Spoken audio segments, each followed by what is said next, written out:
할렐루야. 여러분 사랑하고 축복합니다. 말씀을 나누기 전에 잠시 기도하도록 하겠습니다. 하나님 아버지, 우리 하나님의 자녀가 아닙니까? 하나님의 놀라운 사랑과 위로를 흘러보내야 할 축복의 통로가 아닙니까? 그런데 아버지요, 나의 삶이 왜 이렇습니까? 왜 이렇게 힘이 듭니까? 왜 이렇게 외롭습니까? 너무 지칩니다. 하나님 나에게 주신 약속이 있지 않습니까? 너는 축복의 통로라. 너를 통하여 많은 영혼들이 살아나리라. 아버지, 이 말씀을 기억합니다. 우리 자녀에게 주신 말씀을 기억합니다. 나에게 주신 이 말씀을 아직도 붙잡고 있을진데 왜 이토록 내 마음이 공허하며 왜 이토록 슬픈 마음이 듭니까? 하나님, 오늘 말씀을 통하여 우리에게 주신 약속, 나에게 주신 약속, 내 자녀에게 주셨던 약속 다시 상기하게 하시고 아버지여, 축복의 통로가 될 수 있도록 역사해 주시옵소서. 오늘 부족한 종을 통하여 하나님 말씀이 선포되기를 원합니다.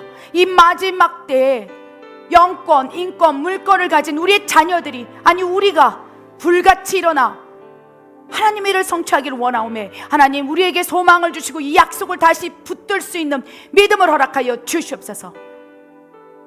말씀 허락하여 주시옵소서. 내가 나사렛 예수의 이름으로 명하노니 하나님의 말씀이 심령에 새겨지는 것을 회방한 어둠의 권세는 다 떠나갈지어다. 예수 그리스도의 보혈로 우리의 심령을 덮습니다.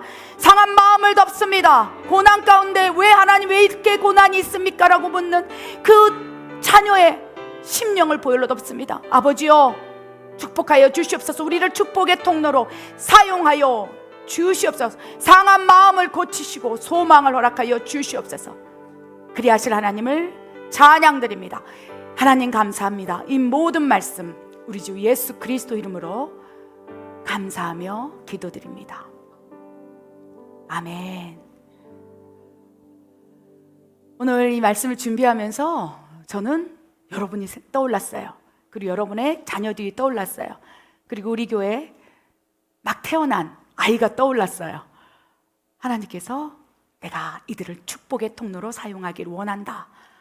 아멘. 이 멕시코의 축복의 통로로 사용하기를 원하고 더 나아가서 중남미 전체를 아우르는 축복의 통로로 사용하기를 원한다. 내가 내 자녀들에게 영권, 인권, 물권을 주어서 그들을 통하여 놀라운 일을 행할 것이다. 이 감동을 막 강하게 해주시는 거예요. 그래서 내가 아멘으로 먼저 취합니다. 아멘. 이 말씀을 아멘으로 취합니다. 여러분도 아멘으로 취할 때 여러분 삶 가운데 분명한 변혁이 일어날 거라고 믿습니다. 아멘. 그리하실 하나님을 찬양드립니다. 그리하실 하나님을 믿습니다가 아멘 안에 다 들어가 있어요. 그래서 그냥 입으로만 고백하는 아멘이 아니라 아멘. 나에게 영권을 주시옵소서, 물권을 주시옵소서, 인권을 주시옵소서. 아멘. 그리하실 하나님을 신뢰합니다. 그리고 흘러가는 거예요. 내 자녀에게 그 놀라운 축복이 임하기를 원합니다. 그리고 내 직장에게, 내가 삶을 살고 있는 모든 터전 안에서 하나님이 주고자 하는 이 놀라운 은혜가 임하기를 원합니다. 축복자로 여러분을 선택한 거예요. 통로예요. 하나님으로부터 온 것들을 흘려보내어서 많은 영혼들을 살리는 통로로 사용되는 것. 그런데 그 축복의 통로, 그 통로가 되기 위해서는 여러 가지 과정과 여정이 있다는 거예요. 저는 이 가운데 이 중남미 전체에 축복이 흘러가는, 그렇죠, 재정의 청지기가 있다고 저 믿습니다. 복음의 청지기가 있다고 믿습니다. 치유의 청지기가 있다고 믿습니다. 아멘. 통로인 거예요. 그래서 그 말씀을 여러분의 말씀으로 받기를 원합니다. 그래서 오늘은요, 영권, 인권, 물권, 이 축복의 통로가 되는 원리와 여정과 과정에 대해서 상세하게 나누기를 원해요. 그래서 오늘 아멘으로 받았다면 하나님, 나에게, 내 자녀에게, 내 직장에게, 내가 숨쉬고 있는 모든 공간 안에 이 놀라운 하나님의 말씀이 성취가 일어날 거 나는 믿습니다. 이 말씀은 내 것입니다 라고 말씀을 준비하면서, 그릇을 준비하면서 말씀을 받는 것과 그냥 저 사람 얘기겠지, 내 얘기 아니야, 이렇게 하는 것하고 차원이 다른 거예요. 하나님께서는요, 그릇을 준비한다는 거예요. 그릇, 조건을 준비해요. 그런데 그 가장 큰 조건이 뭔지 아세요? 그대로 내 삶 가운데, 나의 인생 가운데 펼쳐질 걸 믿습니다. 내 자녀 가운데 그대로 일어날 걸 나는 신뢰합니다 라고 딱 그릇을 준비하고 그 말씀을 받으면 믿음대로 될 것이라. 아멘. 하나님의 말씀은 살아있고 활력이 있어서, 그렇죠? 혼과 영과 관절과 골수, 즉 영, 혼, 육을 쪼개어서 하나님의 말씀이 그대로 성취하는 놀라운 역사가 일어난다는 것입니다. 그래서 여러분, 오늘 말씀 여러분 삶 가운데 영권, 인권, 물권의 돌파가 일어나길 원하십니까? 아멘. 저는 원합니다. 여러분 자녀 가운데 또 손주가 있으시다는 손녀, 그들 삶 가운데 그 역사가 일어나길 원합니다 라고 고백하시면서 말씀을 받길 원합니다. 아멘. 그렇다면 가장 먼저 영권, 인권, 물권, 그 의미가 무엇인지 생각해 봤으면 좋겠습니다. 지금 제가 설명드린 것이 여러분이 어쩌면 생각하고 있는 고정관념, 선인권, 이거하고 좀 차원이 다를 수 있어요. 우리 한번 그 말씀을 한번 보기를 원합니다. 요한 3서 1장 2절에 그 말씀이 농축되어 있습니다. 읽겠습니다. 사랑하는 자여, 내 영혼이 잘된 같이 내가 범사에 잘되고 강건하기를 내가 간구하노라. 아멘. 여러분 그동안 얼마나 많은 기도를 했습니까? 하나님 나에게 영권을 주시옵소서, 인권을 주시옵소서, 물권을 주시옵소서. 축복의 통로가 되길 원합니다. 그런데 그 기도를 한 이후에 내 안에 감도는 생각, 내 안에 열매 맺는 이 생각의 찌꺼기들은요, 그래서 잘 먹고 잘 살게 해주세요. 그리하여 내가 잘됨으로 하나님께 영광을 돌리게 해주세요. 내 자녀가 잘 되고, 내 직장이 잘 되고, 뭐 비즈니스를 하고 있다면, 뭔가를 여러분이 사장님으로 하고 있다면 내 회사가 잘 되게 하시고, 내 가게가 잘 되게 하시고, 그리하여 그것이 하나님의 영광이 되게 하여 주시옵소서. 늘 그 기도를 하는 거예요. 크리스찬이라면 자기가 머물고 있는 그곳에서 이곳을 축복하여 주시옵소서. 그리하여 하나님께 영광되게 하여 주시옵소서. 우리는 그렇게 기도하고 있다는 거예요. 그래서 영권, 일권, 물권, 재물 축복, 자녀 축복, 그렇죠, 건강 축복, 이것이 축복의 통로의 조건이라고 생각하고 있다는 것입니다. 어쩌면 맞을 수도 있고요, 어쩌면 그것은 협의적인 의미에서 이렇게 우리가 인식하고 있는 부분일 수도 있다는 거예요. 하나님께서는요, 요한 3서 1장 2절을 통해서 영권, 일권, 물권, 즉 축복의 통로의 포괄적, 광의적 의미를 설명하고 있어요. 사랑하는 자여, 사랑하는 내 아들아, 내 딸아, 너의 영혼이 잘됨 같이 네가 범사가 잘되고 강건하기를 내가 간구하노라. 너에게 영권이 임하기를 원해, 인권이 임하기를 원해. 너의 자녀에게 영권, 인권, 물권이 임하여서 그들을 통해서 놀라운 일을 하기를 원해. 그리하여 너희를 위하여 내가 간구하고 있어. 너희를 위하여 지금도 중보하고 있어. 하나님의 소원인 거예요. 그리하여 간구하노라. 너희가 내 영혼이 잘되고 범사가 잘되고 강건하지도록 나는 너희를 위해 기도하고 있어. 그래서 이 말씀이요, 집집마다 다 붙여 있어요. 액자로 가면 가게마다 다 붙여 있어요. 그렇죠. 우리 성도님 신방 가도 깜짝 놀랄 때가 있어요. 이 말씀이 너무 좋은 말씀인데 어떻게 알았을까? 그 말씀 그대로 이루어질지어다 선포하고 온다는 거예요. 그런데 우리가 생각하고 있는 요한 3서 1장 2절의 말씀, 잘 먹고 잘 살고 주님께 영광, 그리고 나에게도 영광, 자녀 잘 되고, 이런 거에서 하나님은 속마음을 보면 조금 다를 수 있어요. 무엇이 먼저냐? 범사가 잘 되는 게 먼저냐? 잘 먹고, 그죠? 잘 살고 형통하고, 이것이 먼저이냐? 무엇이 먼저이냐? 하나님께서는 분명히요, 너의 영혼이 잘 되는 것이 먼저라 라고 말씀을 하시는 거예요. 영혼이 잘 되지 않는 상태에서 범사가 잘 되고 형통한다면 그것이 오히려 정욕으로 쓰일까, 그래 너를 잃어버릴까 두려움이라 라고 말씀하세요. 그래서 영권, 인권, 물권, 축복의 통로, 이 요한 3서 1장 2절의 성취의 첫 번째 조건은요, 이 말씀을 아멘으로 받는 거예요. 여러분 삶 가운데 이루어질 걸 믿음으로 받으시고, 두 번째 조건은, 그렇다면 이 그릇을 만들고 조건이 되는 첫 번째 조건이 무엇일까? 나의 영혼이 잘 되는 것을 하나님께서 먼저 그릇으로 준비하기를 원하는구나. 여러분 이 가운데 내 영혼이 잘 된다는 것이 진정한 의미를 인식하지 못할 수가 있어요. 그래서 잠깐 우리 영혼 육을 설명해 보면, 우리는 영혼 육의 존재예요. 인정하십니까? 우리는 영적인 존재예요. 그리고 혼과 육을 가지고 있는 영혼 육으로 빚어진 존재예요. 그래서 뭐 이분설 영혼과 육, 뭐 삼분설 영과 혼과 몸, 이게 아니라 우리는 구조적으로 영혼육이 있을진데, 영은 하나님의 통치기관인 거예요. 내 영은 죽어있는 상태로 태어난다는 거예요. 본질상 진노의 자녀로 우리가 어머니 뱃속에서 태어날 때 영이 죽어있는 상태로 혼과 육의 존재로 태어나는 거예요. 그래서 너희 아비는 마귀다, 태아를 보면서 그러면서 그 태어나는 그 순간부터 그 자녀의 영혼이 잘 되게 하기 위해서 하나님은 쉬지도 먹지도 일하신다는 거예요. 어떻게 일하십니까?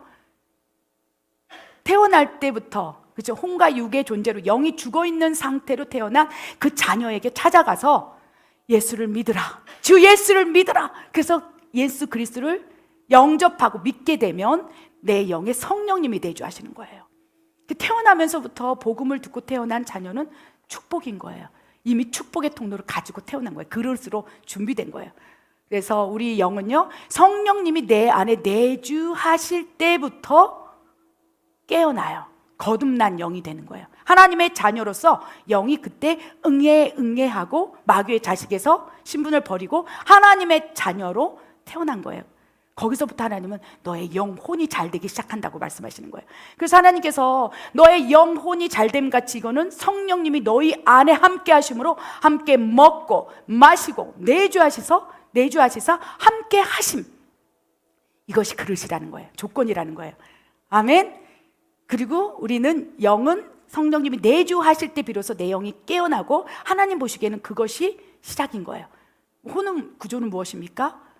혼의 구조는 지, 정, 의, 지성, 감정, 의지예요. 그래서 우리는요, 태어나면서 내 생각, 내 지성, 내 감정, 내 의지로 살아왔다는 거예요. 그리고 육체는 무엇입니까? 나의 혼의 의지로 육체를 움직이는 거예요. 제가 늘 말씀드리지 않습니까? 손을 올려라. 이 내 혼의 의지에서, 그렇죠, 명령이 나가서 손이 올려지고, 그렇죠, 걸어가고 이렇게 되는 거예요. 이것이 인간의 구조인 거예요. 그래서 태어나면서부터 내 영은 죽어있는 상태로 태어났지만 하나님께서 역사하시사 내 영 안에 성령님이 내주하신다면, 조건은 우리가 그리스도를 믿는다면, 주는 그리스도시요 하나님의 아들이고 진정으로 영접한다면 내 영 안에 성령님이 내주하시면서 영이 깨어나고, 그 다음부터는 어떻게 됩니까? 그 영에 계신 성령님께서 우리를 친히 가르치시고 함께 하시고 역사해 주시사 내 혼을 이끌어 가시는 거예요. 그래, 처음에 성령님이 내주할 때는 영에 계신 성령님은 성령님 뜻대로 일하시기를 원하세요. 그러나 내 혼은 내가 살았던 생각, 의지, 감정대로 내 마음대로 하고 싶어요. 그래서 성령님이 처음에 임하시면요, 속사람, 겉사람의 전쟁이 치열한 거예요. 이해되십니까? 아멘. 그래요, 성령이 나 안에 임재하시면서부터 영이 거듭나고 깨어나고 하나님이 함께 하시고, 그 다음에 내 혼적인 생각으로 살아왔던 삶, 내 감정대로 움직였던 생각, 의지, 그 다음에 내가 하고 싶은 대로 했던 것들이 다듬어지면서 내 영에 계신 성령님의 말씀, 음성, 뜻, 계획대로 살아가는 삶으로 내 혼의 의지, 감정, 생각이 바뀌어지는 거예요. 이것이 바로 영혼이 하나 되는 거예요. 내 영에 계신 성령님의 통치, 뜻, 계획대로 내가 내 뜻대로 하는 것이 아니라 하나님의 뜻대로 살아가는 삶, 이것이 너의 영혼이 잘 되는 것이라고 말씀하시는 거예요. 아멘.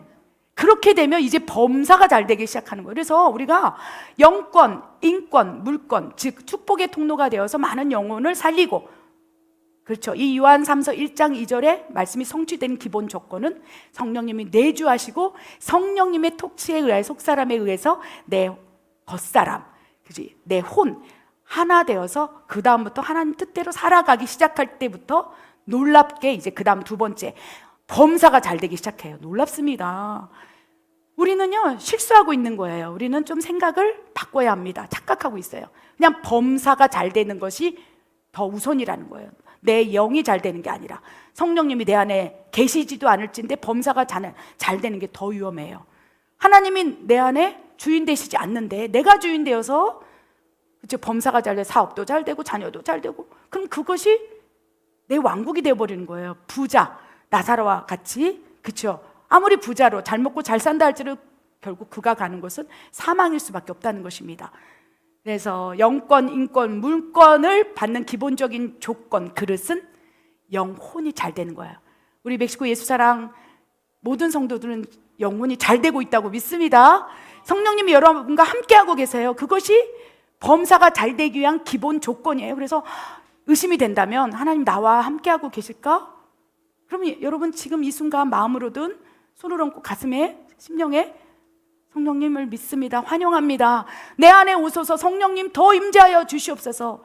내 자녀 가운데 성령님 더 역사하여 주시옵소서. 성령님 오소서. 나의 주인 되어 주시옵소서. 성령님을 환영하고 인식하고 이제 내 영혼이 잘 되도록 하나님께 더 나를 올려드리는 것, 거기서부터 시작된다는 것입니다. 그렇게 되면 이제부터 놀라운 역사가 펼쳐지기 시작한다는 것입니다. 아멘. 내 영혼이 잘됨 같이 범사가 잘 되고 강건하기를 누가 원하시는 걸 기억하세요. 우리는 우리가 원한다고 생각했어요. 아니에요. 내가 하나님께서 너희를 위해 중보하고 있어, 간구하고 있어. 여러분 자녀가 그렇게 되길 원하시고 계신다는 것입니다. 여러분 그렇게 되길 원하십니다. 아멘. 그런데 문제는 우리가 누구의 양육을 받을 것인가부터 시작돼야 된다는 것입니다. 여러분 영권, 인권, 물권, 축복의 통로 떠오르는 사람이 누가 있습니까? 성경 인물 가운데 요셉. 이 마지막 때는 요셉을 불같이 일어날 거예요. 그래서 여러분 자체가 요셉이 되기를 원해요. 조금 요셉으로 부르기에는 조금 나이가 있는 듯 느껴지지만, 그렇다면 나는 요셉의 축복을 미리 받았어야 되는데, 안 되면 여러분 자녀 중에 요셉이 있을 수 있다는 거예요. 또 너무 연세가 많아 손주가 있다면 내 손주가 요셉이 되기를 원합니다. 침노하시기 바랍니다. 아니 내가 모세도 80부터 썼다는데 내가 요셉이 되지 말란 법이 있습니까? 하나님 나를 요셉으로 써주십시오.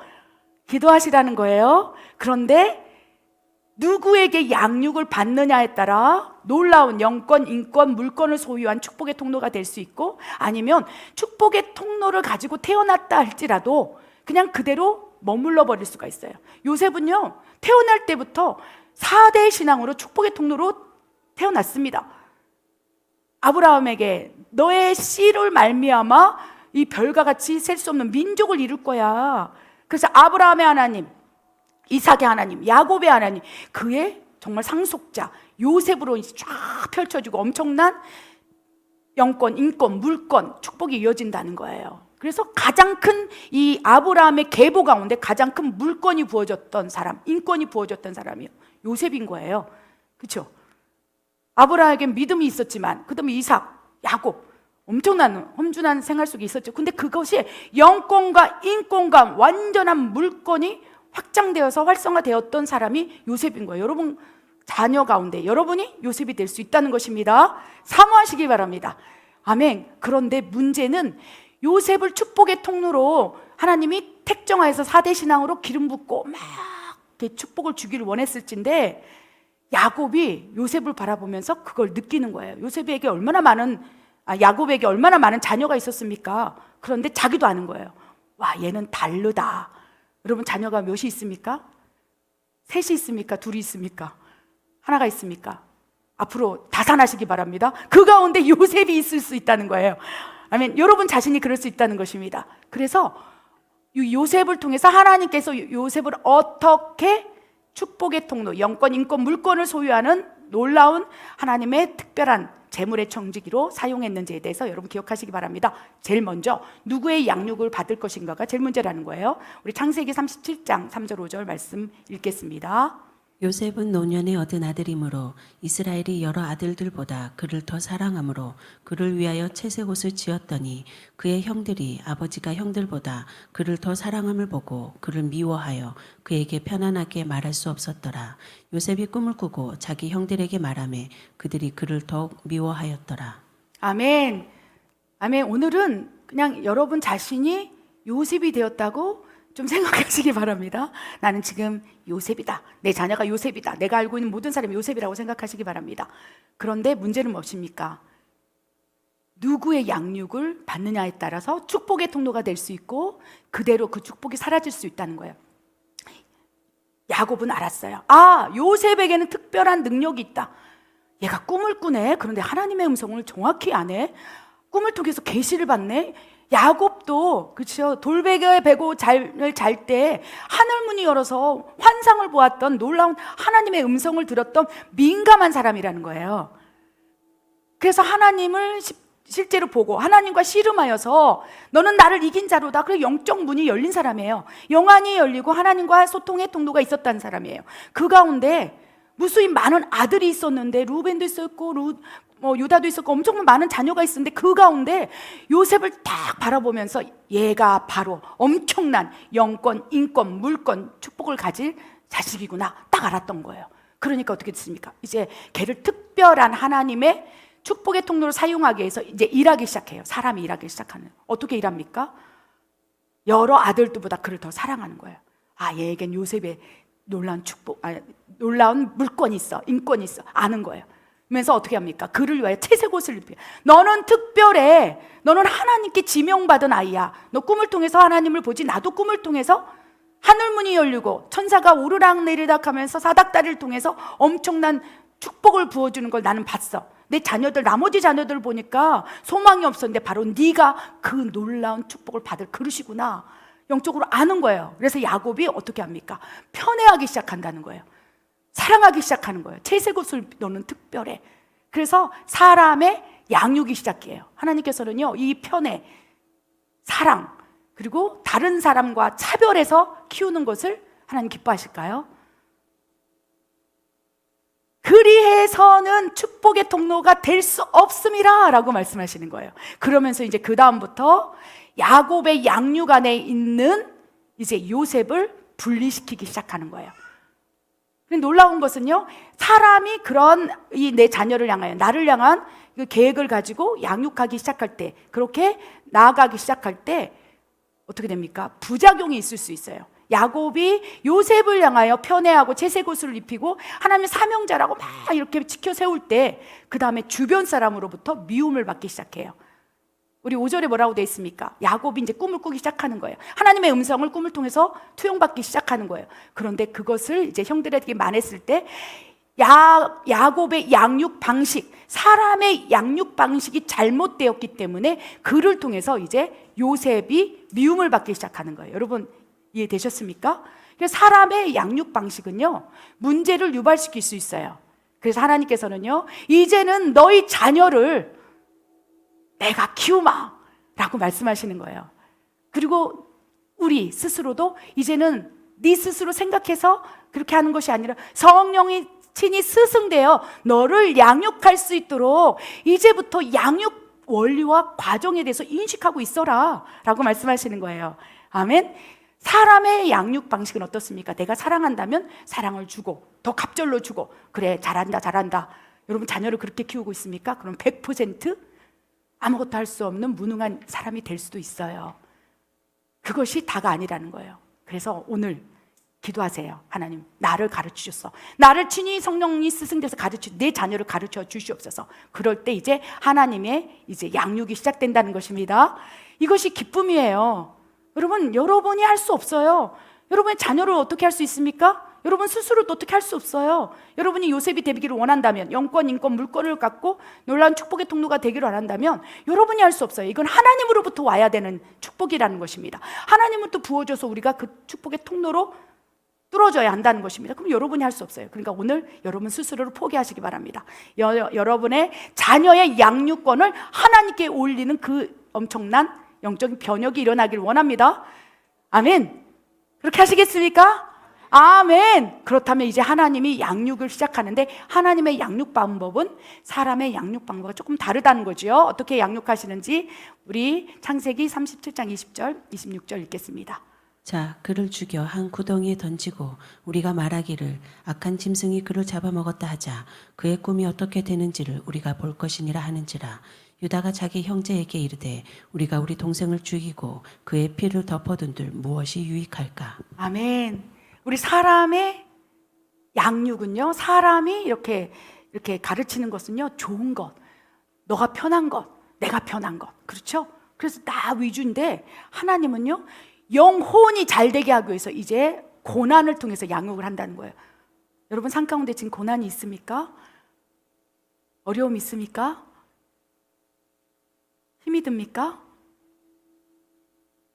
어쩌면 여러분을 쓰겠다는 하나님의 사인이에요. 하나님, 내가 하나님을 그토록 신뢰하고 믿고 의지했는데 도대체 왜 이런 일이 있습니까? 왜 이런 고난이 있습니까? 어쩌면 여러분을 쓰기 원하시는 아버지 마음인 거예요. 여러분 자녀에게 그런 고난이 있다면, 환경이 어려움 속에서 여러분이 지금 만신창이가 되어가고 있다면 어쩌면 내가 너를 찾을 거야, 내가 너를 쓸 거야, 이런 사인일 수 있다는 거예요. 우리 야곱 밑에서 요셉이 자라났다면 그냥 그렇게 자라났을 거예요. 자기는 특별하다고 생각하면서 채색 옷을 입고 손 하나 물 하나 안 붙이면서 남을 부리는 사람으로 그렇게 성장할 수 있었겠죠. 그런데 하나님께서 야곱이 어느 순간, 그렇죠? 요셉을 올렸을 거예요. 마음대로 사용하여 주시옵소서. 그럴 때 하나님께서, 그렇죠, 이제 우리를 취하기 시작하는 거예요. 우리 자녀를 취하기 시작하는 거예요. 그런데 하나님이 우리에게 다가올 때는요, 고난으로부터 다가올 수 있다는 거예요. 요셉에게 엄청난 고난이 일어납니다. 형들에게 미움을 받음으로 이제 팔려가는 신세가 됐고요, 어쩌면 팔려가기 전에 죽을 수도 있는 고난 속에 이렇게 처하게 됐어요. 우리 성경 말씀을 보면요, 꿈꾸는 자, 꿈을 꿔서 미움을 받는 게 아니라 사람의 양육, 야곱이 편애하고 차별하고 사랑하기 때문에 쟤만 없었다면, 쟤만 사라지면 내가 편할 텐데, 이 마음으로 그 형들이 죽이고자 달려들었다는 거예요. 그런데 그 고난 속에서 하나님께서 요셉을 건져내어서 이제 하나님의 양육을 할 수 있는 환경으로 자리를 옮겨주시는 거예요. 그게 어디입니까? 애굽인 거예요. 아멘. 노예 생활인 거예요. 고난이었지만 그의 목숨을 달려서 이제 내가 너를 영권과 인권과 물권을 주어서 네 영혼이 잘된 같이 범사가 잘되고 네가 강건할 수 있도록 내가 친히 이제 양육하리라. 이것이 하나님의 사인이었던 거예요. 그래서 어쩌면 여러분 삶 가운데 고난이 있습니까? 그 고난을 통과하기만 한다면, 그 고난 속에서 하나님을 원망하지 않고 그 고난 속에서 하나님을 바라보기만 한다면 이제 놀라운 하나님의 일하심이 시작될 수 있다는 것입니다. 그래서 그 죽음에 직면한 그 순간에 요셉을 건져내어서 이제 하나님께서 일하기 시작할지인데, 그 다음부터 어떻게 됩니까? 고난 속에서 하나님을 부르짖게 되는 거예요.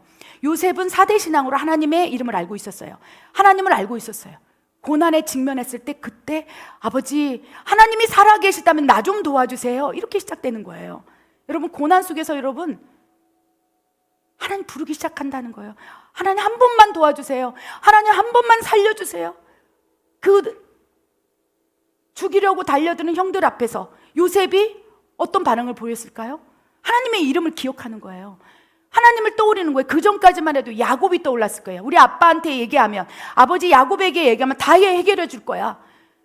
그래서 오히려 하나님의 그 자리를 야곱이 맡고 있었던 거예요. 어쩌면 우리 자녀가 잘 되는 것을, 영혼이 잘 되는 것을 우리가 맡고 있을 수도 있어요. 됐어, 내가 해결해 줄게. 걱정 마, 엄마가 해결해 줄게, 아빠가 해결해 줄게. 그러면서 하나님께 그 자녀가 가기를 어쩌면 우리가 방해하고 있었을 수도 몰라요. 그렇기 때문에 하나님께서는 고난을 통해서 하나님을 기억하게 만드는 거예요. 그래서 요셉이 그 죽음에 직전한 순간에 하나님 도와주십시오, 함께하여 주시옵소서, 두려워요. 그럴 때 하나님께서 우리에게 고난 가운데 다가오시는 거예요. 요셉아, 두려워 말거라, 내가 함께하리라, 내가 너를 도와주리라. 아멘. 그래서 고난이 축복일 수 있다는 거예요. 그런데 고난 중에 우리가 하나님을 인식한다면, 고난 중에 하나님을 바라본다면, 하나님을 찾는다면 그것이 축복일 수 있지만, 고난이 있을진데 고난 가운데 원망하고 불평하고 하나님이 살아계시다면 어떻게 나한테 이럴 수 있어요? 나는 그런 하나님이라면 싫어요 라고 돋아서 버린다면 그 고난은 저주이고 고통일 수밖에 없어요. 그래서 그 고난이 축복이 되느냐, 그 고난이 저주와 고통이 되느냐는 나의 지금 믿음의 고백인 거예요. 요셉처럼 고난 속에서 하나님을 찾는 거예요. 그럴 때 하나님께서 놀랍게 역사하기 시작하시고, 그 다음부터 이제 본격적으로다가 영권, 인권, 물권이 부어진 그릇을 확장시켜 나간다는 것입니다. 요셉은 부모와 분리되면서 엄청난 고난 속에서 이제 하나님의 양육을 받게 되었고, 그 양육 가운데 첫 번째 축복이 부어집니다. 그것이 무엇입니까? 형통의 축복. 너의 영혼이 잘됨 같이 이제 내가 너를 형통하게 하리라. 이 말씀의 성취가 일어났다는 것입니다. 창세기 39장 2절, 3절, 23절 읽겠습니다.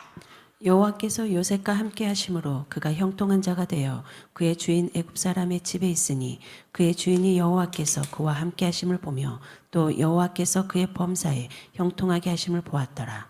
간수장은 그의 손에 맡긴 것을 무엇이든지 살펴보지 아니하였으니 이는 여호와께서 요셉과 함께 하심이라. 여호와께서 그를 범사에 형통하게 하셨더라. 아멘. 우리 요한 3서 1장 2절, 내 영혼이 잘된 같이 범사가 잘되고 강건하기를 내가 간구하노라. 이 말씀이 이제 고난 속에서 요셉의 삶 가운데 확 펼쳐지는 거예요. 아멘. 지금 여러분 고난 중에 있다면 축복합니다. 이미 여러분은 영권, 인권, 물권, 축복의 통로에 그릇으로 준비된 거예요. 아멘. 그런데 그 고난 가운데 말씀드리지만 하나님을 찾을 때, 그때 2장 말씀이 성취돼요. 창세기 39장 2절. 여호와께서 요셉과 함께 하심으로. 하나님이 우리와 함께 하시는 조건이 뭔지 아세요? 하나님을 구해야 돼요. 찾아야 돼요. 두드려야 돼요. 하나님 인격적이세요. 그래서 문고리가 없는 문 바깥에서 따고 들어오는 게 아니라 두드리는 거예요. 내 아들아, 문을 열어다오. 내 딸아, 내가 네 안에 들어갈 수 있도록 너의 마음의 문을 열어다오. 그래서 그 마음의 문을 여는 거예요. 구하는 거예요. 하나님 도와주세요. 찾는 거예요. 하나님 어디 계세요? 두드리는 거예요. 하나님 살아계시다면 내 삶 가운데 역사하여 주시옵소서. 요셉이 고난 속에서 아무도 없을 때, 야곱도 사라지고 정말 고아처럼 홀로 내버려졌을 때 기억나는 한 분, 하나님이 떠오른 거예요. 그 죽을 것 같은 고통 속에서, 죽을 것 같은 외로움 속에서 정말 가장 나를 가까이 도와줘야 할 형들이 자기를 죽이려고 돌을 던지고, 그렇죠, 죽이려고 목을 조르고 옷을 찢고 이랬을 때 얼마나 두려웠겠습니까? 그 엄청난 고난 속에서 아무도 없구나, 진짜 아버지도 필요 없고 형제 자매도 필요 없고 정말 나 혼자 사는 인생이구나. 여러분, 그래서요, 그런 고난이요 유익이 될 수 있어요. 그때 떠오른 한 분, 그것이 사람이 아니라 하나님이길 원합니다. 요셉은 그 순간 철저하게 버려진, 정말 만신창이 되어서 죽어버렸으면 좋겠다, 너무 지쳐 힘들어, 어떻게 살지? 쇠고랑을 차고 질질질 끌어가면서 온몸에 피투성이가 되고 매를 맞고 있는 그 순간에 유일하게 떠오른 한 분, 하나님 살아계시면 도와주세요. 그럴 때 여호와께서 요셉과 함께 하심으로 그 다음부터 그의 영혼이 잘 되는 거예요. 하나님과 함께함으로, 아멘, 하나님을 부를 때 성령이 그 안에 내주하시고 충만해짐으로 이제 그의 혼이 깨어나기 시작해서 영혼이 연합되는 거예요. 그래서 고난 속에서 영혼이 연합될 수 있어요. 영혼이 잘 될 수 있어요. 고난 가운데 우리는요 다 잃어버릴 것 같고 힘들고 죽을 것 같죠. 그런데 그 고난 속에서 하나님의 이름을 기억하고 찾는다면 내 영이 살아나고 혼이 하나님께 복종됨으로, 하나님 한 분만 살려주시면 내가 어떻게 하겠습니까? 야곱도 고난 속에서 하나님께 서원했더니 축복을 받았지 않았습니까? 그래서 고난 속에서 여러분 확 엎드려 버려서 나는 못하겠어요. 하나님 제발 나 좀 살려주세요. 하나님 이 고난 속에서 제발 나 좀 도와주세요. 한 번만 기도해 보라는 거예요. 진심으로, 진정으로. 그럼 그 다음부터 어떻게 됩니까? 여호와께서 내 영에 성령으로 내주하신 여호와께서 강해지심으로 함께 영과 혼이 연합되어서 이제 형통한 자로 세워 나가시기 시작한다는 것입니다. 그래서 계속적으로 요셉의 삶을 살펴보면요, 여호와께서 함께 하심으로, 여호와께서 함께 하심으로 그의 모든 것이 이제 범사가 잘 되기 시작하는 거예요. 기억해야 할 것은 내 영혼이 잘 되는 게 먼저구나, 내가 하나님을 찾는 게 먼저구나, 내 안에 성령님이 내주하시는 게 먼저구나. 그 상황 속에서 어떠한 고난 중에서 그것이 나를 축복의 통로, 영권, 인권, 물권을 주고자 사인으로 올 때 내가 불만하지 않냐고, 불평하지 않고 주의 뜻대로 하여 주시옵소서 하나님께 더 매달리는 것, 그때부터 확 열린다는 걸 기억하시기 바랍니다. 그러면 여호와께서 확 손을 잡아버려요. 내 딸아, 내가 너를 위로하마. 내 아들아, 내가 너와 함께하마. 내가 너의 눈물을 닦아주리라. 요셉에게 찾아가신 하나님께서 우리에게 찾아와서 함께 하시기 시작하면서 그의 범사에 형통하게 인도해 주신다는 거예요. 그러니까 그것을 바라보는 간수장, 이때부터 이제 형통의 축복, 여호와가 함께 하시는 형통의 축복, 영혼이 잘 되는 순간부터 이제 사람들이 알아보기 시작한다는 것입니다. 주변에 있는 간수장, 감옥에 있는 간수장까지도 알아보기 시작해요. 그때부터 엄청난 인권이 부어지기 시작해요. 영권은요, 여호와와 함께 하심, 형통의 복이에요. 영혼이 잘 되는 거. 그 다음부터는 이제 인권이 부어지는데 어떻게 됩니까? 23절에 간수장, 감옥에 있는 간수장이 뭐라고 되어 있습니까? 그의 손에 맡긴 것은 무엇이든지 살펴보지 않았다는 거. 그냥 믿어버렸다는 거예요. 왜? 이유는 간수장이 생각할 때 쟤는 하나님과 함께 해. 그 간수장이 하나님이 누구신지 아십니까? 모른다는 거예요. 하나님이 누구인지, 어떤 분이신지 알지도 못하는 이방 나라의 간수일 뿐인데 여호와가 요셉과 함께하는 것을 느끼는 거예요. 왜 그럴까요? 요셉이 어느 순간, 어떤 공간, 그 순간에도 예배를 드리고 하나님 얘기를 하는 거예요. 우리 하나님께서 도와주실 거예요. 내가 꿈을 꿨는데 하나님께서 이렇게 해석을 해주셨어요. 늘 그 입에 하나님을 구하고 찾고 두드리는 그 삶을 보니까, 야, 나는 여호와가 누군지 알지 못하나 너와 함께 하셔서 네가 뭐든지 범사가 잘 되는구나. 야, 너 진짜 놀랍다. 그러면서 다 맡겨버리는 거예요. 여러분, 사장님이 여러분에게 다 맡겨버리는 거예요. 다 하나님이 함께 해주심으로 이제 범사가 잘 되고 형통하게 되는 축복이 부어진다는 것입니다. 그래서 우리는 지금 범사가 잘 되고 형통하는 것을 먼저 생각하고 있다는 거예요. 오늘 말씀은요, 이거를 뒤집는 거예요. 순서를 바꾸는 거예요. 가장 먼저 무엇입니까? 나의 영혼이 잘 될 때 범사가 잘 된다, 이거를 바꾸라는 거예요. 범사가 잘 되고 영혼 잘 되는 건 아무 신경도 안 쓰고 있다는 것이 하나님 보시기에 안타까움이라는 것입니다. 그럴 때 이제 그 다음 축복이 계속 확장되어 나가는 거예요. 이제부터는 돌파가 일어납니다. 세 번째, 네 번째 어떠한 돌파가 일어나는지 말씀을 보기를 원합니다. 창세기 41장 39절 41절 읽겠습니다. 요셉에게 이르되 하나님이 이 모든 것을 내게 보이셨으니 너와 같이 명철하고 지혜 있는 자가 없도다. 너는 내 집을 다스리라. 내 백성이 다 내 명령을 복종하리니 내가 너보다 높은 것은 내 왕자뿐이니라. 바로가 또 요셉에게 이르되 내가 너를 애굽 온 땅의 총리가 되게 하노라. 아멘. 애굽 땅, 지금으로 따지면 미국 아니겠습니까? 세상 가장 잘 사는 그때 당시에 이스라엘, 그때 당시에 애굽 땅이면 미국이죠. 지금으로 따지면 세상에 제일 지금 잘 산다고 하는 애굽 땅이 미국 아니겠습니까? 상징적이지 않습니까? 그곳에 하나님이 쫙 그 부모의 양육을 버리게 하시고 보낸 거예요. 본토 지자비를 버리고 내가 지잘 땅으로 가라. 그래서 하나님의 양육이 시작되었고 그 다음부터 고난이 시작되었지만 그 가운데 하나님이 함께 해주심으로 이제 그 애굽 땅에 있는 모든 사람들이 이제 그의 영권을 알아보기 시작했어요. 여러분, 하나님과 함께하는 것, 그건 무엇일까요? 어렵게 생각하지 않기를 바랍니다. 여러분, 잠을 자고 눈을 뜨지요? 그러면 아버지 부르십시오. 훈련인 거예요. 하나님, 오늘도 함께 해주세요. 그때부터 하나님께서 우리 기도를 들으시고 우리가 구하고 찾고 두드렸기 때문에 함께 하셔요. 우리가 눈에 보이지 않지만 하나님, 내가 가는 곳곳마다 함께 해주세요. 내 자녀가 다니는 곳곳마다 함께 해주세요.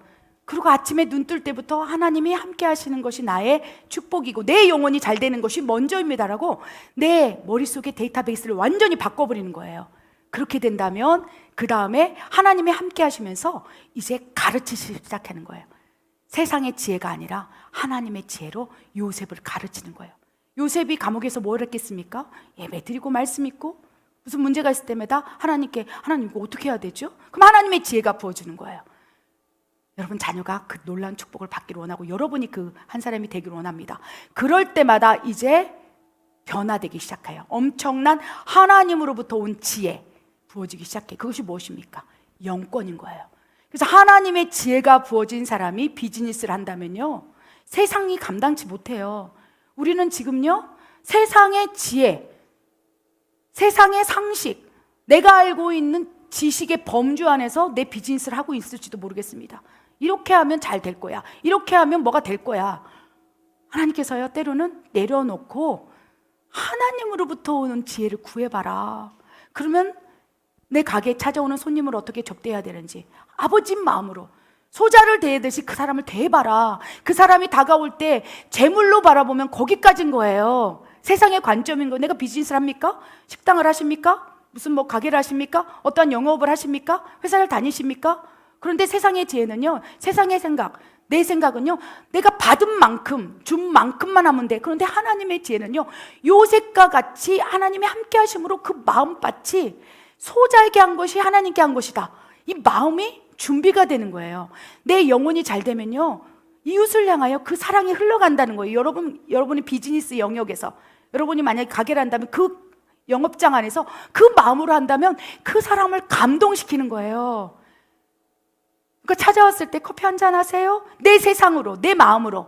아, 이 사람에게 커피를 대접하면, 이 사람에게 물 한 잔을 주면 기억해서 또 찾아오겠지? 그러면 내 가게가 잘 되겠지? 이런 개념이 아니라 소자에게 한 것이 나에게 하는 것이다. 그것을 내가 갚아주리라. 이 주님의 말씀, 주님의 마음, 내 영혼이 잘됨으로 하나님이 함께 하심으로 내 삶 가운데 역사하기 시작함으로 그 한 사람에게 물 한 접 대접했을 때 그 사람이 그 물 한 잔, 커피 한 잔, 뭔가 대접을 받고 나서 돌아서면 가슴이 따뜻해지는 거예요. 뭐지 이게? 저기 가니까 엄청 행복하다, 엄청 따뜻하다. 그러면서 안녕히 가세요 할 때 마치 내 가족이 해주는 것처럼, 그래서 내가 힘들 때마다 거기 다시 찾아가야겠다. 그래서 말 한마디, 그 얼굴 보는 것 자체가 은혜가 된다면 그것이 형통의 복이라는 거예요. 그럼 찾게 된다는 거예요. 마치 요셉이 준비되었을 때 간수장이 요셉을 바라보면서 위로를 받았던 것처럼, 술 맡은 관원장, 떡 맡은 관원장이 요셉과 대화를 하면서 풀어지는 것처럼, 여러분 그것이 바로 인권의 시작인 거예요. 내 영혼이 잘 되고 내 안에 성령님께서 강하게 역사하시기 시작하면 영혼을 바라볼 때 돈으로 안 봐요. 우리 교회의 가장 큰 문제점은요, 성도를 재물로 보고 성도를 가지고 자랑거리로 하고 성도가 몇 명이네, 이것이 그렇게 되기 위해서부터 하나님의 축복의 통로, 교회 안에 영권, 인권, 물권을 제하시고 세상과 같은 영적인 흐름을 받게 되는 거예요. 그럼 교회가 또 삭막하고 어렵고, 근데 하나님께서 바꾸기를 원하는 거예요. 너의 영혼이 잘 된다면 그것이 교회든 가정이든 직장이든 내가 살고 있는 모든 영역 가운데 내 영혼이 잘 된다면 내 영혼이 잘 됨으로 말미암아 그 다음에 흘러가기 시작하는 거예요. 영혼들에게 흘러가요. 그러면 그 사람을 바라보는 모든 사람들이 마치 간수장이 요셉을 바라보는 것처럼 바라보게 되면서 그 모든 사람이 여러분의 인권이 되어주는 거예요. 여러분이 힘들 때, 여러분이 어려울 때, 여러분이 필요할 때 그 사람이 찾아가서가 아니라 나 좀 도와주세요가 아니라 내가 어렵다는 얘기를 들었어요, 내가 도와줄게. 요셉은요 도와달라 얘기 안 했어요. 그냥 하나님과 함께하는 영혼이 잘 되는 거에 집중했어요. 틈틈이 예배드리고 하나님께 구하고 자꾸 두드리면서 그 자리에서 그냥 있었을 뿐이에요. 그런데 그 그릇이 준비되니까, 조건이 되니까 그 다음부터 막 사람을 붙여주기 시작하는 거예요. 결국은 바로왕, 대통령까지 붙여주잖아요.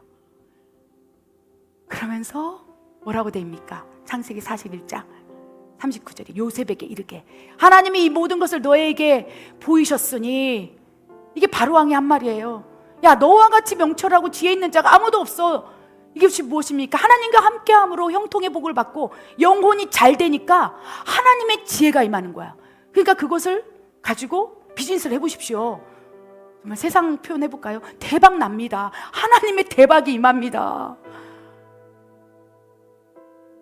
수고하지 않아도 하나님이 주신 지혜, 그리고 그 안에 사랑, 하나님의 마음, 하나님의 눈물, 이것을 향하여 손님에게, 찾아오는 모든 이에게 대한다면 그 다음부터 엄청난 축복이 부어지는 거예요. 바로왕이 요셉을 향하여, 야, 너와 같은 자, 명철하고 똑똑하고 정말 지혜 있는 자를 한 번도 본 적이 없어. 왜 그렇습니까? 영혼이 잘 되면서 하나님과 함께하는 형통을 누리면서 영권이 부어진 거예요.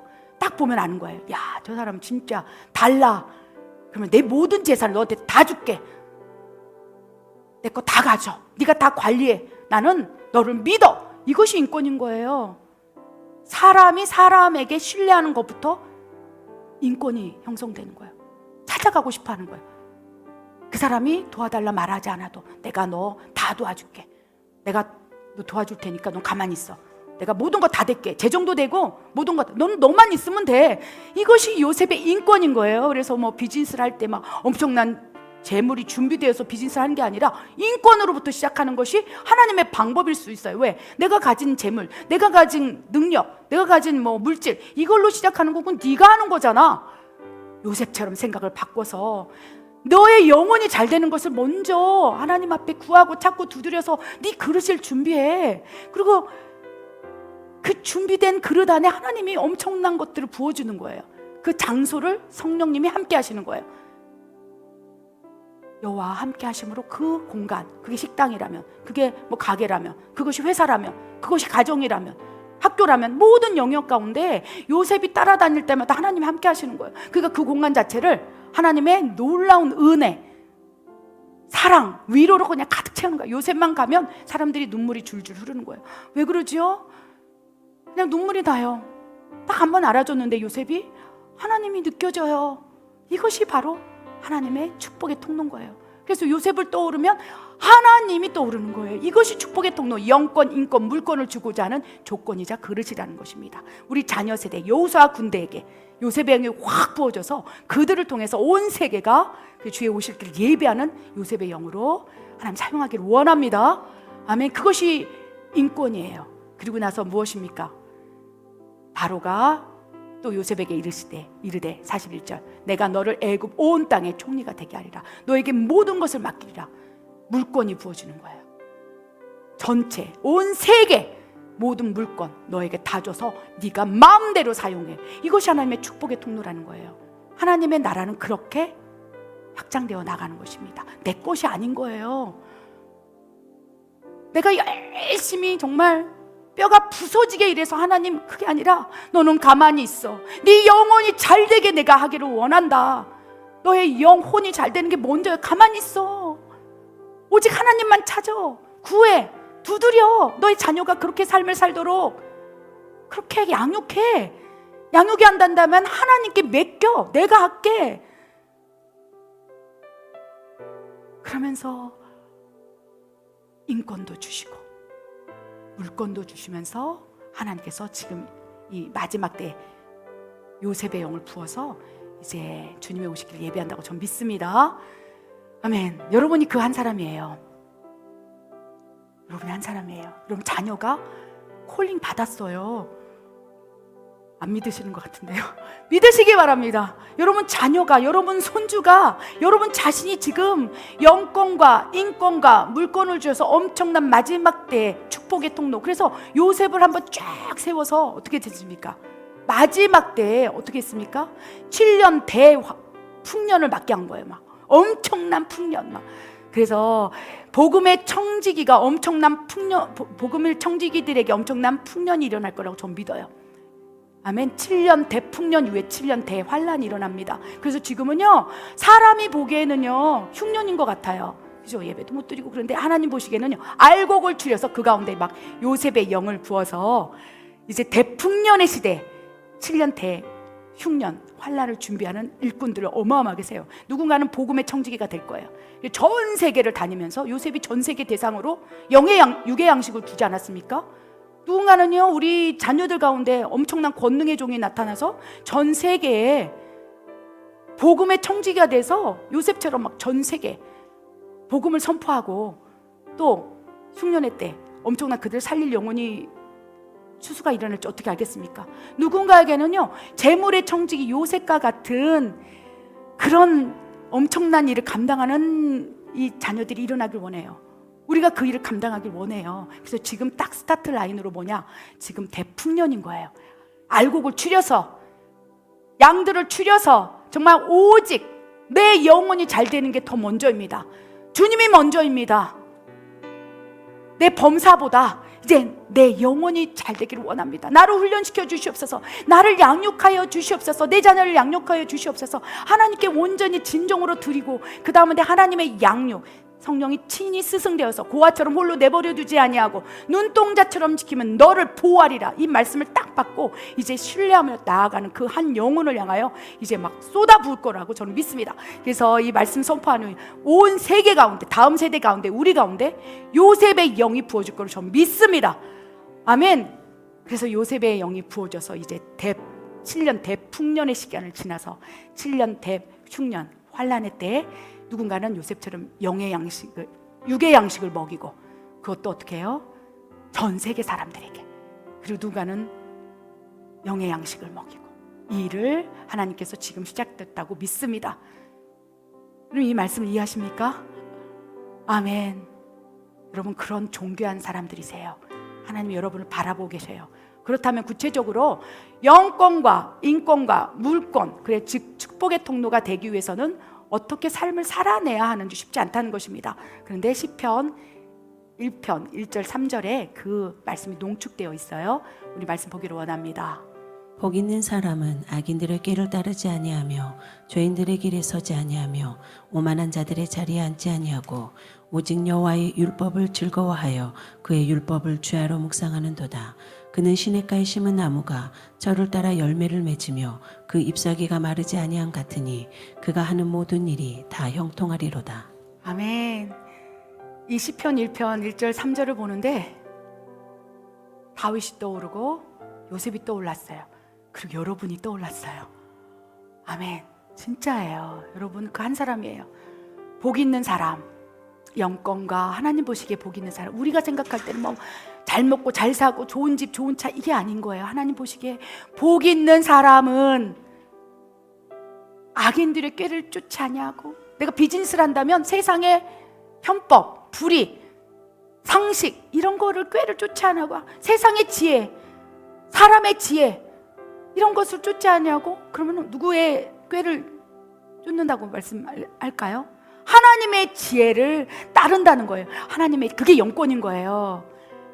복 있는 사람은 하나님의 영권을 받아서 하나님으로부터 오는 지혜를 가지고 그 지혜에 따라가는 자라는 거예요. 그래서 여러분, 사업장에 근무하고 계신다면, 여러분 뭘 하고 계신다면 기도하시라는 거예요. 하나님, 내가 사람의 지혜, 악인들의 꾀를 따르지 아니하고 오직 하나님의 지혜를 부어서 일을 감당하게 하여 주시옵소서. 여러분, 직장을 다닌다면 직장에서, 어떤 처소에 있다면 그렇게 하라는 거예요.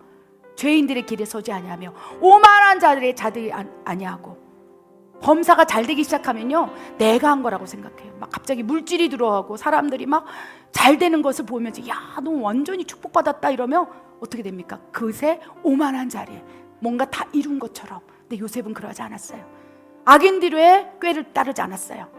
보디발의 아내가 다가와서 한 번만 나랑 자자, 그럼 내가 너에게 모든 거 줄게. 이것이 세상의 방법인 거예요. 보디발의 아내는 모든 걸 가졌어요. 그래서 한 번만, 사탄이 유혹하는 거죠. 선악과를 가지고 하와를 유혹한 것처럼, 선악과를 먹어, 넌 죽지 않아.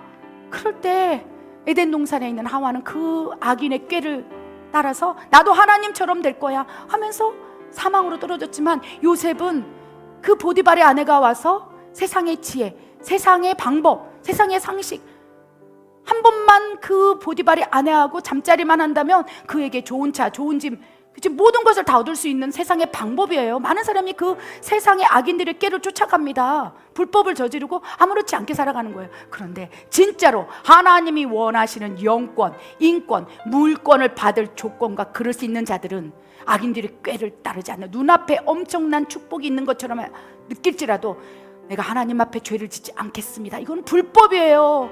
보디발의 아내에게 이건 안 돼요. 다 나한테 줬지만 보디발이 당신은 안 줬어요. 근데 그 당신과, 그쵸, 한 번만 자자했을 때 그거를 수락해버리면, 그 꾀 따르기 시작한다면 모든 것이 다 노예 신분을 벗어날 수도 있는 놀라운 찬스였던 거예요. 세상의 기회였던 거예요. 그러나 악인들의 꾀를 따르지 않았어요. 죄인들의 길에 서지 아니하고 오만한 자리, 바로 왕의 또 인권을 통해서 엄청난 물권, 영권, 모든 걸 소유했지만, 그래서 국무총리가 됐지만 그는 한 번도 오만한 자리에 앉지 않았어요. 왜요? 영권, 인권, 물권 모두를 소유했지만 요셉은 그것은 자기가 한 게 아닌 걸 알았던 거예요. 내가 한 게 아니에요. 하나님이 해주셨어요. 그러니까 아무리 높은 자리, 정말 우리 종이라면 권능의 종, 엄청난 믿는 자에게 이런 표정이 따르고 귀신을 쫓아내고 병든 자에게 손을 나으리라, 막 이런 엄청난 기적과 표적과 능력이 드러난다 할지라도 그 오만한 자리에 앉지 않고 내가 한 게 아니라 주님께서 다 하셨습니다. 나는 아무것도 아닙니다. 나는 죄인 중에 죄인입니다. 그리고 그 자리에 딱 무릎 꿇을 수 있는 사도 바울 같은 영성, 이들이 복음의 청지기가 되어서 영의 양식을 먹일 거라고 믿습니다. 요셉처럼 하나님께서 다 하신 거예요. 나는 한 게 아무것도 없어요. 자기를 죽이려고 달려들었던 형들이 그 앞에 나왔을 때 내가 어찌 당신들을 판단하리요? 내가 어찌 당신들에게 벌을 주리요? 그 주권은 나한테 있는 것이 아니요 하나님께 있습니다. 원수까지도 내가 할 수 있는 영역이 아닙니다. 복수도 하나님이 하십니다. 내려놨을 때, 결코 오만한 자리에 앉지 않았을 때 진정으로 그를 향하여 너는 복 있는 자로다. 너에게는 영권이 있도다. 그래서 요셉에게 꿈꾸는 자에서 꿈을 해석해버리는 엄청난 영권을 줘버린 거예요. 바로왕이 내가 꿈을 꿨는데 해석해봐라. 이것이 영권인 거예요. 나는 할 수 없습니다. 하나님께 내 기도에 물어보겠습니다. 이것이 영권인 거예요. 그리고 그로 말미암아 인권, 물권 모든 것을 다 가졌다는 거예요.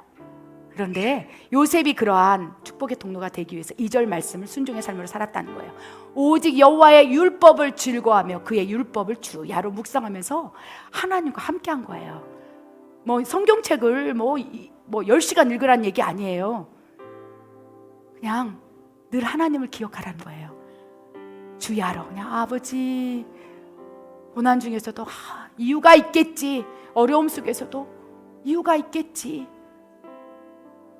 저는 7년 사이에 가족 3명이 자살로 제 곁을 떠나갔어요. 그때는 몰랐어요. 저주했어요. 아버지가 자살하고 큰오빠가 자살하고 둘째 오빠가 자살할 때, 야 진짜 하나님이 이렇게 혹독하냐. 나 이런 하나님이란 정말 원망한다. 저주한다. 난 내 인생 가운데 결코 나 하나님을 부르지 않을 거야. 저주해. 내가 가장 사랑하는, 내가 가장 존귀 여겼던 내 가족들이 떠나갈 때 하나님을 원망할 수밖에 없었어요. 그때는 그럴 수밖에 없었어요. 근데 지나고 나니까 그 고난을 통과하면서 하나님을 찾았을 때 내가 멀리 있는 하나님을 찾았던 게 아니라 내 옆에 계셨던 거예요. 내 옆에 계셔서 한 번만 불러주기를 원했던 거예요. 아버지, 하나님, 그랬을 때 기다리셨다가 내 손을 잡으시고 지금 여기까지 인도하셨다는 거예요. 저는요, 영권, 인권, 물권 안 줘도 돼요. 원하지도 않아요, 사실. 근데요, 하나님과 함께하는 그 형통의 축복은 누리고 싶어요. 그리고 다른 사람 보기에도, 야, 에스더 목사는 하나님이 함께 하셔. 그 얘기만 듣는 것이 저의 소원이에요. 그러면 불안하지 않으니까 인권과 물권은 하나님의 뜻대로 부어줄 거라고 믿어요. 아멘. 제가 그때요, 성경책을 막 24시간 읽은 게 아니에요. 그냥 너무 힘드니까, 너무 외로우니까, 너무 아프니까, 생각만 해도 막 자녀, 우리 가족이 자살로 인해서 막 보고 싶을 때마다 가슴이 찢어지는 거예요. 그때마다 아버지, 우리 어머니도 그랬을 거예요. 저도 그랬기 때문에 아버지 할 때마다 옆에 계신 하나님께서 내 가슴을, 심장을 어루만져 주는 거예요. 사랑하는 내 딸아, 내가 너를 사랑해. 미안하다. 이 고난을 통해서 내가 너를 축복의 통로로 쓸 거야. 그 소망의 메시지, 위로의 메시지를 딱 잡고 저는 지금까지 정말 하나님 보시기에 복 있는 사람으로 살고 있다고 믿습니다. 그런데 그 흔적은 있어요. 7년 사이에 가족 3명이 자살하고 내 곁을 떠나버린 그 아픔이 있는 거예요. 그런데 지금 아프지 않아요. 왜? 그 아픔을 하나님께서 친히 그 손으로 만지시면서 위로해 주셨기 때문에. 위로해 주시고, 괜찮니? 지금도 물어보세요. 괜찮니? 네가 가장 사랑했던 둘째 오빠가 너의 곁을 떠나갔을 때 아팠지? 괜찮니? 그런데 저는 이렇게 고백해요. 죽을 것 같았지만 하나님이 나와 함께 하심으로 행복해요. 고난이 축복입니다. 고난이 유익이 되었습니다. 아멘. 그 유익이 되기 위해서 어떻게 해야 됩니까? 주야로 아버지 이름을 부르시기 바랍니다. 힘들 때마다, 막 슬픔이 밀려올 때마다, 내 가슴이 갈기갈기 찢어지는 고통, 통증이 있을 때마다 아버지, 제가 그랬어요. 아버지, 외로울 때마다 아버지 살려주세요. 도와주세요. 내가 망가지지 않게 해주세요. 내가 나를 포기하지 않도록 해주세요. 나를 내가 버리지 않게 해주세요. 내 마음을 지켜주세요. 아멘. 그럴 때마다 하나님 손을 더 강하게 잡으시고 3절 말씀을 성취해 줄 거라고 믿습니다. 그는 시냇가에 심은 나무가 철을 따라 열매를 맺으며 그 잎사귀가 마르지 아니한 같으니 죽을 것 같은 고통, 죽을 것 같은 아픔이 있었지만 하나님 때문에 함께 하심으로 그 손을 잡고 이겨냈다면 이제 그러한 아픔이 있는 사람을 살리는 엄청난 축복의 통로가 될 수 있다는 걸 저를 믿습니다. 그 고난이 유익이 되는 것은 그 고난을 겪고 난 다음에 누구 때문에? 하나님과 함께 하심으로 그 고통, 그 슬픔, 가슴이 찢어지는 그 아픔을 겪고 난 다음에 다른 사람을 향하여, 그 아픔이 있는 사람을 향하여 손을 내밀 수 있어요. 마르지 않는 잎사귀 같고 철을 따라 열매를 맺는다. 많은 영혼을 살리는 열매, 이것이 축복의 통로라는 거예요. 그러면서 그가 하는 모든 일이 형통하리라. 하나님께서는 우리를 왜 기도하세요? 너의 영혼이 잘된 같이 범사가 잘되고 강건하기를 내가 너를 위해서 기도하고 있어요. 고난 중에 있습니까? 어쩜 저와 같은 상처가 있는 분이 있을 수 있어요. 기억하시기 바랍니다. 너의 영혼이 잘됨 같이 범사가 잘되고 강하고 건강하기를 내가 너를 위해 기도하고 있어. 힘을 내자. 일어나 함께 가자. 내 사랑하는 신부여, 어여쁜 자여, 함께 하자. 그 위로가 우리에게 부어지기를 원합니다. 아멘. 저에게도 부어지기를 원합니다. 기도하겠습니다. 하나님 앞에 내 사랑하는 딸아, 내 아들아, 너는 복 있는 자로다. 복 있는 사람은 악인들의 궤를 쫓지 아니하며 죄인들의 길에 서지 아니하며 오만한 자리에 앉지 아니하노니 너 영혼이 잘된 같이 범사가 잘되고 강건하여 복 있는 사람이 되기를 원한다. 아버지, 이 말씀 우리가 취합니다. 우리 말씀입니다. 우리 자녀의 말씀입니다. 주님, 이제부터 그 말씀을 성취시켜 주시옵소서. 주님의 손을 더 잡겠습니다. 주님을 더 부를 것입니다. 위로하여 주시고 이제 축복의 통로를 확장시키사 영권과 인권과 물권의 돌파가 일어나도록 우리를 만져 주시옵소서. 주님, 그렇게 하실 주님을 사랑합니다. 하나님 감사합니다. 이 모든 말씀 우리 주 예수 그리스도 이름으로 감사하며 기도드립니다. 아멘.